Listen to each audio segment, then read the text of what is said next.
এই ঘটনাটা 2019-এ।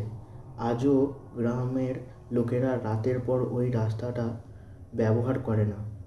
প্রশ্ন হলো, কি এমন দেখা গিয়েছিল সেই রাতে যে একজন সুস্থ মানুষ পরের দিন থেকে কথা বলা বন্ধ করে দেয়? ঘটনাটা নদিয়া ডিস্ট্রিক্টের একটা ছোট গ্রামে আমার বন্ধু সুমনের কাছ থেকে শোনা। গ্রামের বাইরে একটা ছোট শ্মশান আছে। শ্মশানের পাশে দিয়ে শর্টকাট রাস্তা, যা দিয়ে গেলে বাজার থেকে বাড়ি 15 মিনিট আগে পৌঁছানো যায়। গ্রামের লোকেরা প্রায় দিনই ওই রাস্তাটা ইউজ করতো, কিন্তু রাতে কেউ যেত না। কারণ অনেক দিন ধরে লোকেরা বলতো রাতে ওখানে কেউ একজন দাঁড়িয়ে থাকে, কিন্তু কেউ চোখে দেখেনি।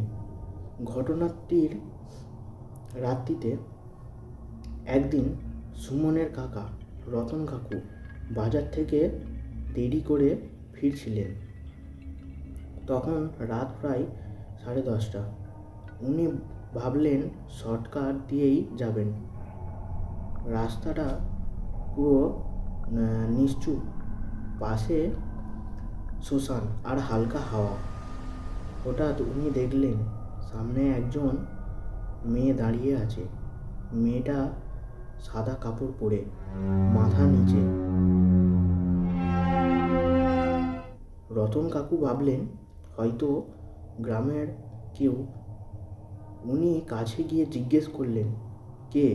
এত রাতে এখানে দাঁড়িয়ে আছো কেন? কোনো উত্তর নেই। উনি এবার ডাকলেন। তখন মেয়েটা আস্তে আস্তে মাথা তুলে তাকালো। রতন কাকু বলতেন, মেয়েটার মুখটা সাধারণ ছিল না, চোখ দুটো পুরো কালো, কোনো সাদা অংশ ছিল না, আর তার পা উল্টো দিকে ঘোরা। রতন কাকু ভয়ে পিছনে ঘুরতে গিয়ে দেখেন মেয়েটা আর সামনে নেই, পিছনে দাঁড়িয়ে। আর খুব হালকা আওয়াজে বলল, এই রাস্তাতে রাতে কেউ যায় না। তারপর সব অন্ধকার। পরের দিন সকালে গ্রামের লোকেরা রতন কাকুকে রাস্তার পাশে বেঁচে থাকা অবস্থায় পায়। তারপর থেকে উনি ঠিক মতো কথা বলেন না।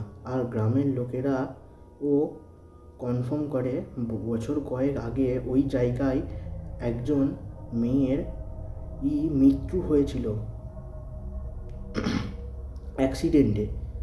আজও রাত হলে গ্রামের লোকেরা ওই রাস্তা অ্যাভয়েড করে, কারণ তাদের কথা রাতে শ্মশানের পাশে সেই মেয়েটা আজও দাঁড়িয়ে থাকে। যদি তোমার বাড়ি যাওয়ার শর্টকাটের পাশে শ্মশান থাকে, তুমি কি রাতে ওই রাস্তাটা ব্যবহার করবে? তো বন্ধুরা, ভিডিওটা যদি ভালো লেগে থাকে একটা লাইক, সাবস্ক্রাইব এবং শেয়ার করে দিবেন নিশ্চয়ই।